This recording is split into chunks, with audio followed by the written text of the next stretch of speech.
y'all. So, I think I'm going to tell you a few stories of moments that I have experienced God in a way that is beyond belief. It took me from saying, "Oh, I think I believe in God," to blowing it out of the park and putting me into a position where I know God beyond any doubt.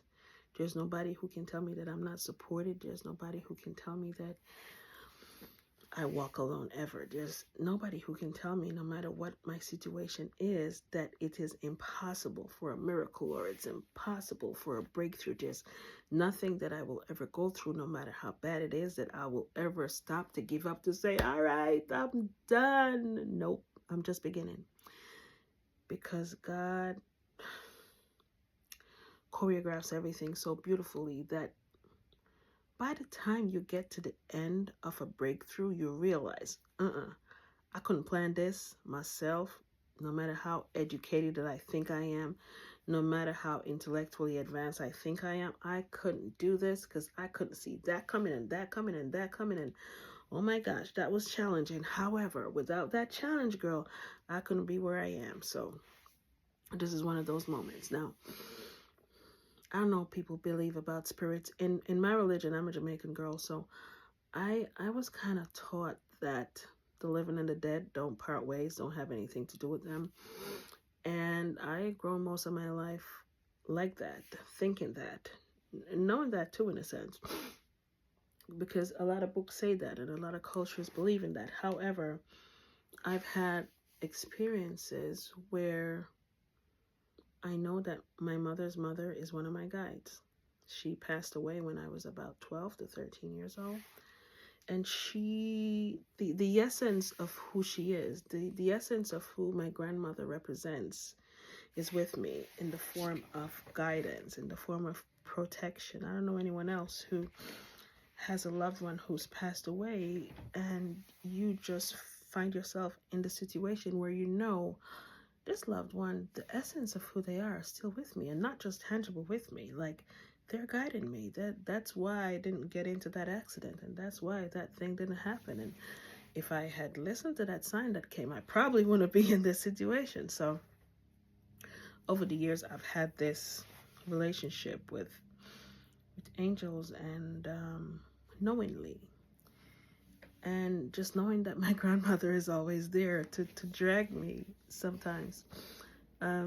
Okay, so years ago, I didn't know for sure until I had my near-death experience that this is really so. So because of that, growing up, I used to have dreams and have experience of extraterrestrials and these spaceships and being on these ships. And I was like, I can't talk that. I never spoke, because it's something that you speak about that you can't explain it more than what you see. You can only explain this thing that you saw and you experienced. But because it's not culturally acceptable, how do you say it? And how do you put that sentence in another sentence with a God? You know, it according to my culture, it doesn't align. You know what I mean? So it was very challenging growing up as a child. However, I always knew that there was a disassociation between God and religion, not in a bad way, but in a way that I think was misconstrued. I felt not the message, but I felt that the structures that were laid were a little bit convoluted to what I was experiencing as a child and as a young teenager coming up, the things that I would see that no one else was seeing. And I would, no, but there's an angel right there. That's why you're not dead. You didn't feel, the hand on your shoulder. And it was always a little bit strange. It gives me tingles now thinking about it. However, because you are taught a particular way, you just leave it behind. Okay, this is my imagination. It's not for real.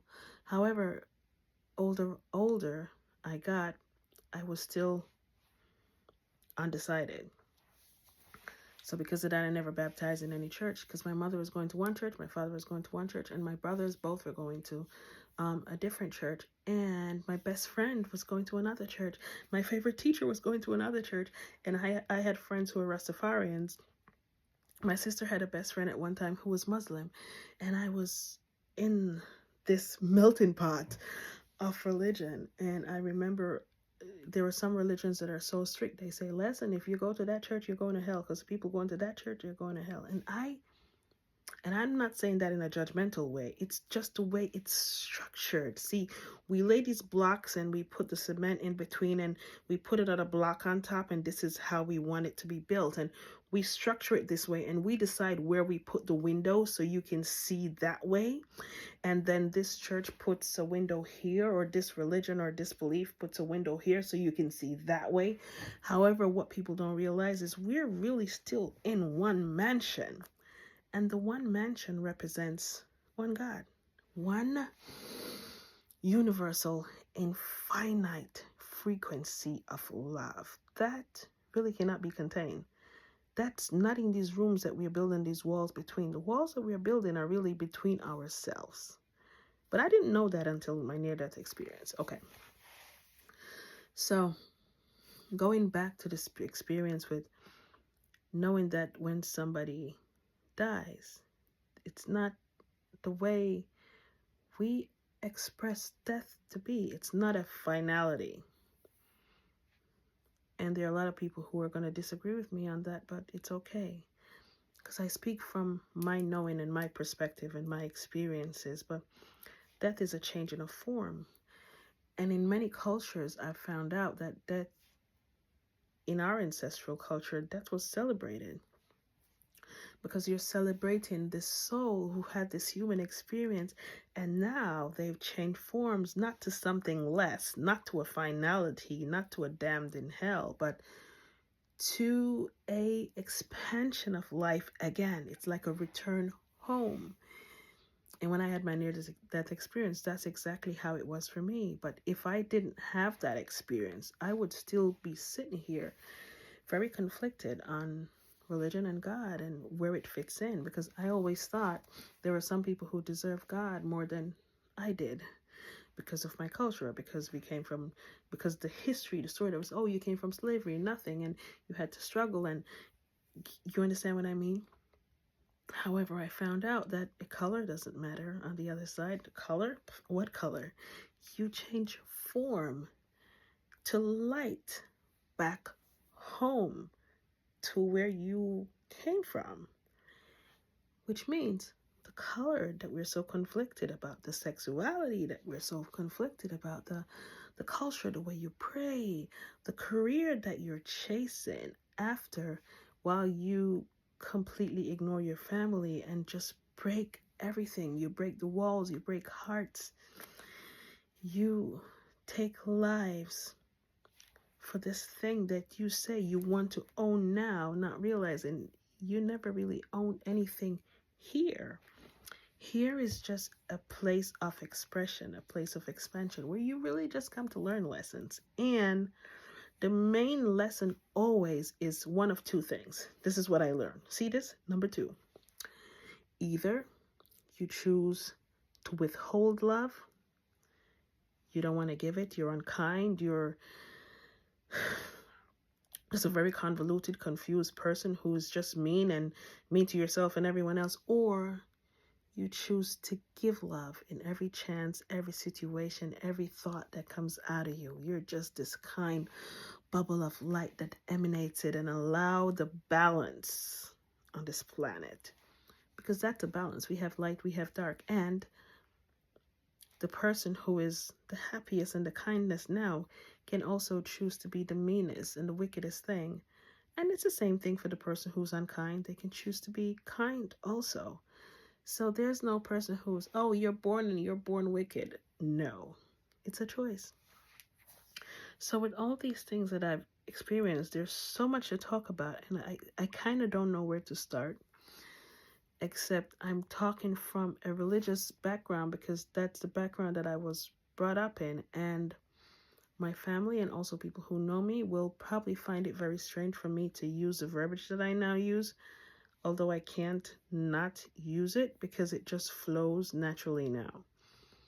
But it's just for all of us to understand that we're all just like a fractal of a bigger light being that is infinite and filled with unconditional love.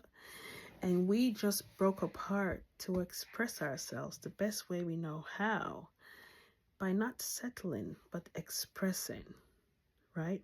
By not demeaning but being compassionate, by not limiting ourselves but seeking and chasing after our own excitements every single waking breath.